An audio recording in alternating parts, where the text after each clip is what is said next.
everyone, good morning! Today is my 6th day here in Sapa and last day also because I'm going back to Chicago. Charot.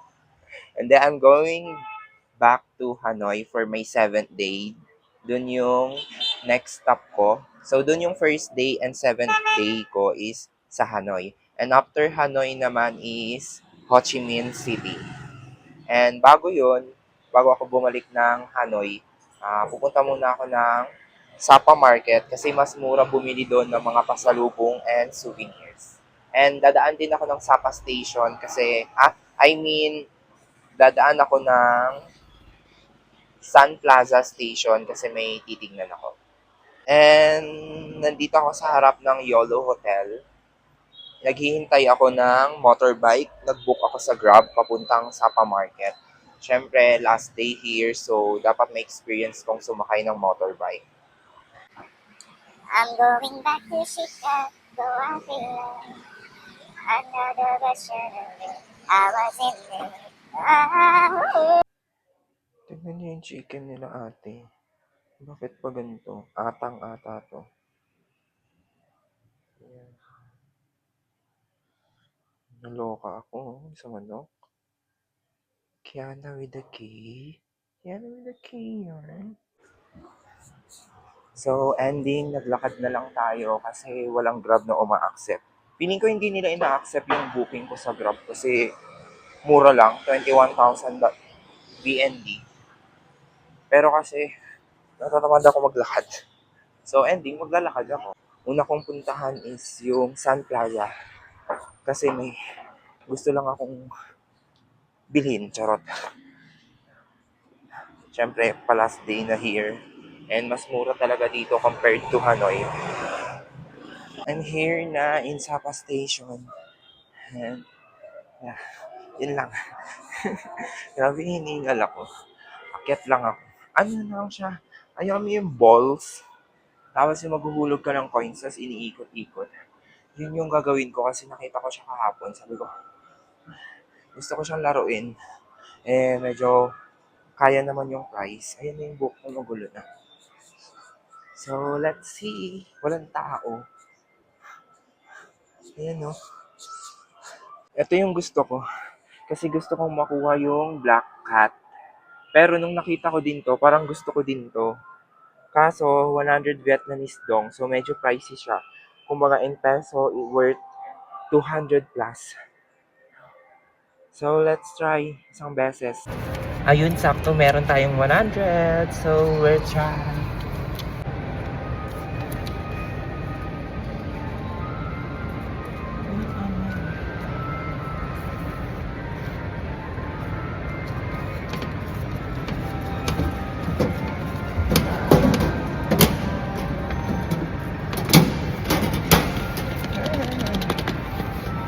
So, open na natin siya.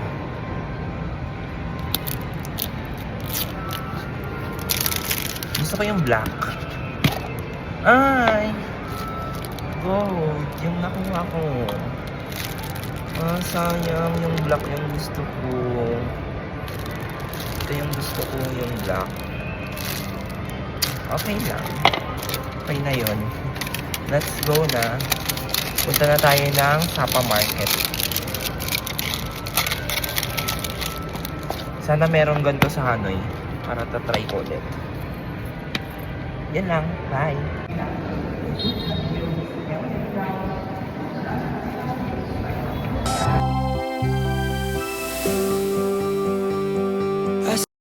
Lalakarin natin siya hanggang market.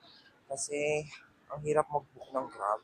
Feeling ko hindi nila ina-accept kasi yun nga, mura lang. 21,000 Vietnamese dong. Cute. See you hide yourself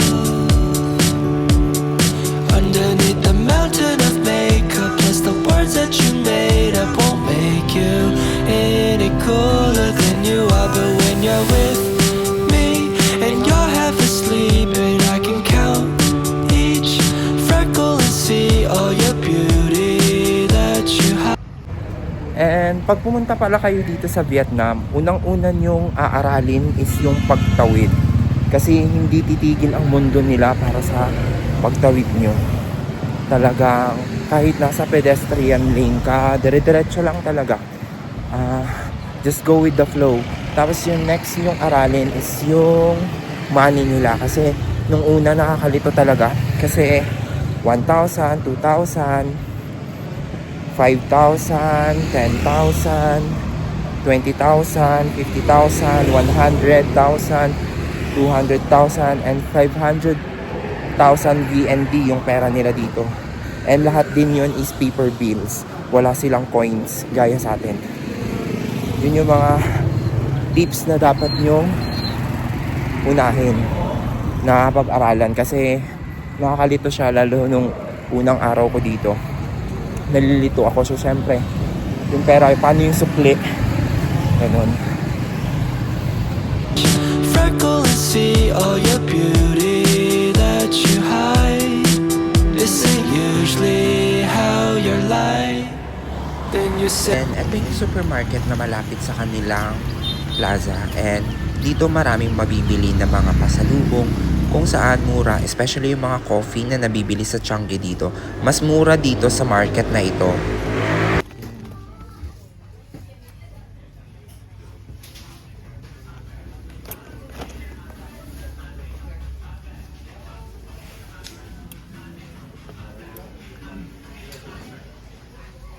don't you be afraid of when your life's gonna end. You should be more worried it'll never begin. So how is life in Hollywood if all your dreams came true? And how come every time we talk you act like you're too cool? The city of angels has you entangled in a chimera of a dream. How is life in Hollywood for you? Now the tears roll. And finally, nakarating na tayo ng Sapa Market. Pagod. Down your eye, you can't hide all this loneliness inside. So you weep and cry by yourself to sleep at night. Now fear consumes your mind. What if I'm not too caught up for this life? Oh, I've never seen you act this way. And then, meron pa palang second floor yung Sapa Market nila.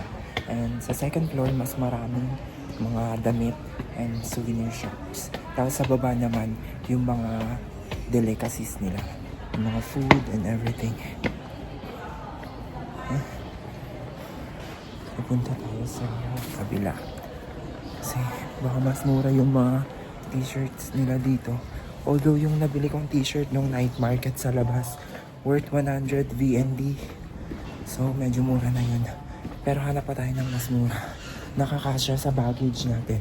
Since ang flight ko is care of Vietjet, meron akong 20 kg na free. So I came, booked a one-way to LA. Gave up everything, paused my job and changed my name so I could prove to you. Hey, hey. So ayan guys, sa iba 100 to. Tapos tumawad ako, binigay ng 70. Tapos with free taste pa. Ayaw na nang ibigay ng 60 eh. Then you said, don't you be afraid of when your life's gonna end. You should be more. Ako na nagsasabi sa inyo, mas magandang bumili ng pasalubong sa kanilang market, sa mismong Sapa Market, kasi mas mura nilang binibigay yung mga products. And yun nga, sabi ko sa inyo, nakabili ako ng food na binibenta sa grocery or sa mga stores ng 100 VND, pero dito nakuha ko lang siya ng 70 VND. So yun lang, ikot-ikot muna ako. And we're done here in market. Ang dami nilang ano dito. Tapos napansin ko lang kapag yung mga older age ng mga Vietnamese, mostly hindi kanila pinapansin. Lalo na pag nahirapan silang makipag-communicate in English. So, yun lang. We're done. And dito kayo punta sa may Sapa Market kasi mas mura yung mga bilihin dito.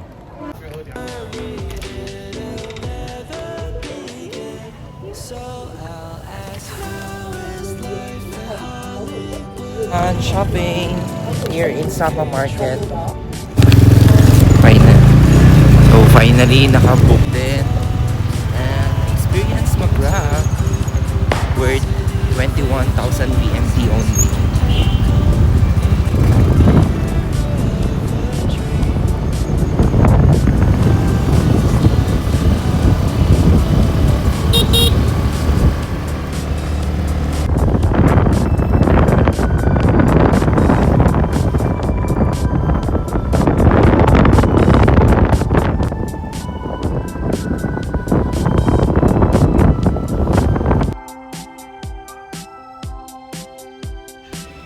And for my last activity here in Sapa, we will visit the Swing Sapa.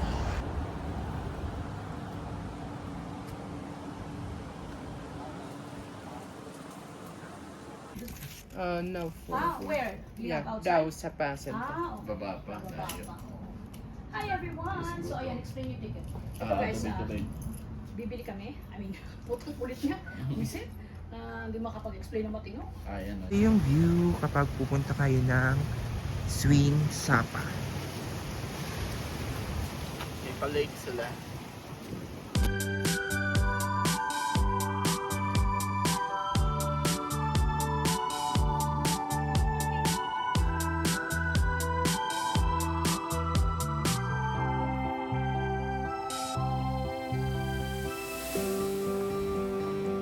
I see you hide yourself Tapos ito yung view na makikita nyo dito. underneath the mountain of Sobrang makeup. peaceful at ang Words that ganda. you made up won't make you Tapos parang kami pa lang yung unang guest na nakapunta dito. Sa araw na to ha. Hindi sa buong ano. So nakakatuwa kasi parang pinup namin yung Swing Sapa exclusive kasi wala pang masyadong tourist. usually how you're like. Then you say, don't you be afraid of when your life's gonna end. You should be more worried it'll never be. And yung problema lang dito kapag pupunta kami ng early morning is medyo mainit. Lalo patirik na yung araw kasi it's already 10 a.m. here in Sapa, Vietnam. Then meron din sila ng color slide dito and unlimited yun. So try natin siya later.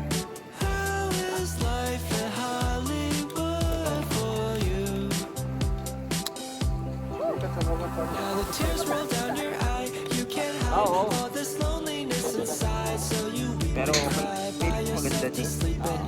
Kasi marami siyang thumbs up. what if I'm not too cut out for this life? Oh, I've never seen you act this way, so I came to LA. Close my job and change my life.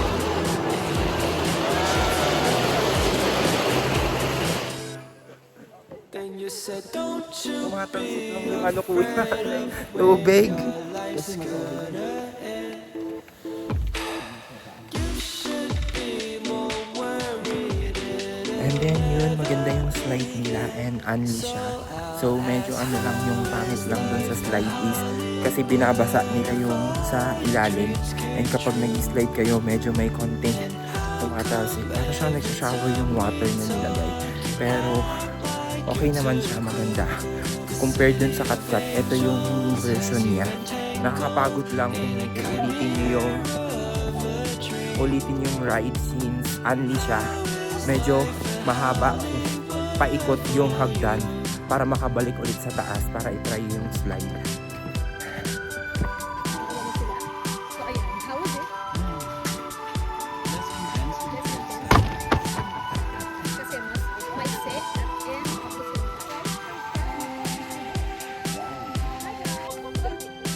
ayoko po tayo kaya. Lumikit ka Okay. naman!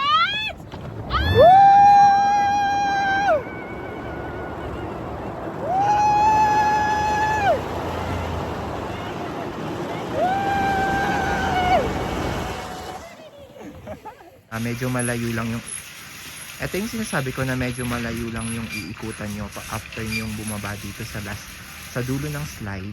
Tapos from here, lalakad kayo. Tapos ayun yung lalakaran nyo ulit. Tapos aakyat kayo ulit dun papunta sa taas para makapag-join kayo ulit sa next slide. And then, ito rin yung other activities nila here sa Swing Sapa, which is yung electric bike. Unlimited din to and kasama na doon sa entrance fee na binayaran nyo. Ito yung next trinay namin na activity dito which is yung bike. Ayan siya. Medyo maliit lang, hindi makita sa video. Ayan. Tapos, automatic na siya. No need nang mag-pedal. Go lang. And then may brake din siya. Ikot-ikot ka lang dito sa village nila. Yun yung maganda. Oops! Ay! Nabangga pa.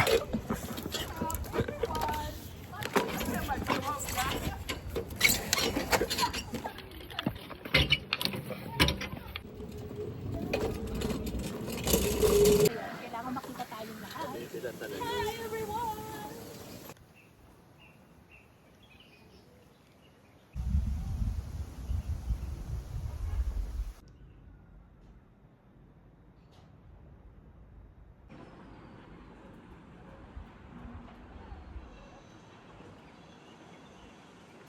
And eto naman yung kanilang bathhouse dito sa may Sapa Swing. Actually, maganda siya kasi kung tutuusin, kung makikita nyo is, di ba, may mga tourist attractions dito and other activities, and at the same time is meron silang mga accommodations. Yun nga lang ang hindi kami sure is kung yung mga accommodations dito is inaalaw pa or pwede pang mag-check-in since medyo may kalumaan na siya and hindi na siya masyadong nami-maintain yung mga accommodations lang. And yung mga activities naman here sa may Swing Sapa is okay siya. For example is yung colorful slide nila which is Anli. And then yung bike na ginamit namin, yung electric bike, isa yun sa mga activities na makikita nyo dito. And maraming mga picture worthy spot here sa may Swing Sapa. Ang hindi lang ako sure is kung yung mga accommodations nila dito is pwede pang pag-check-inan or pwede pang mag-book. Tatanungin, maganda yung place, sana ma-maintain at sana open siya. And eto naman yung mga clips ng mga accommodations here sa may Swing Sapa.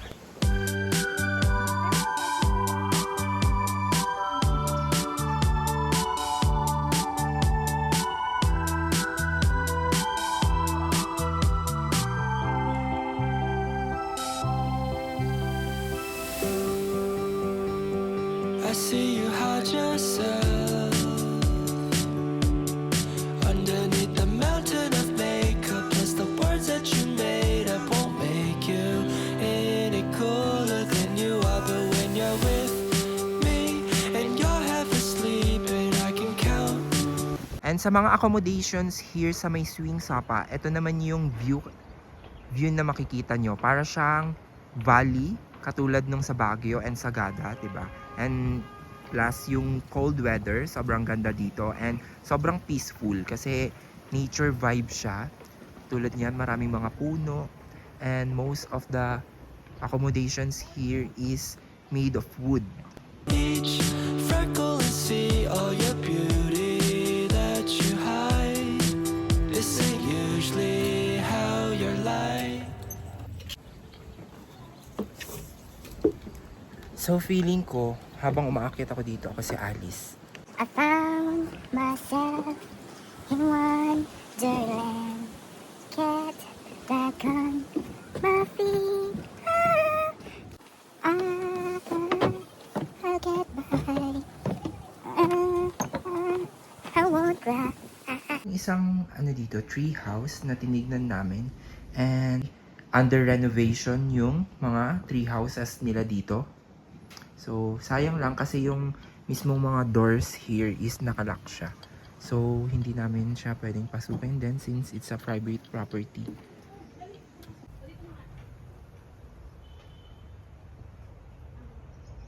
Then you say, don't you be afraid of when Di, andar. life's gonna end. Okay, ipapa... You should be more worried it'll never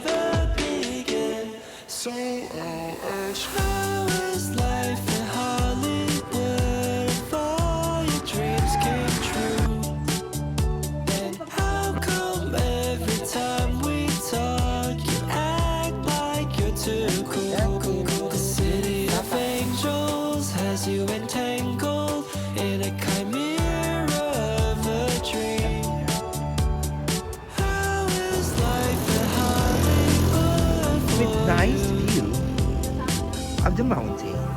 Now the tears roll down your eye. You can't hide all this loneliness inside, so you cry by yourself to sleep at night. Now fear consumes your mind. What if I'm not too caught up for this life? Oh, I've never seen you act this way, so I came, booked a one-way to LA, gave up everything, paused my job and changed my name so I could prove to you, hey, hey, what you told me was true.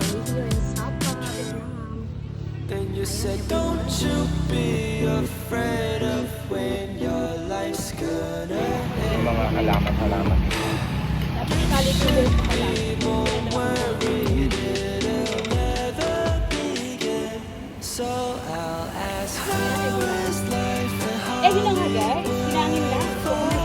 dreams came true? And how come every time we talk, you act like you're too cool? City of angels. Oo nga, kung yung sabaw niya ko yan. Kaya nga, hindi ka na. Sige lang po.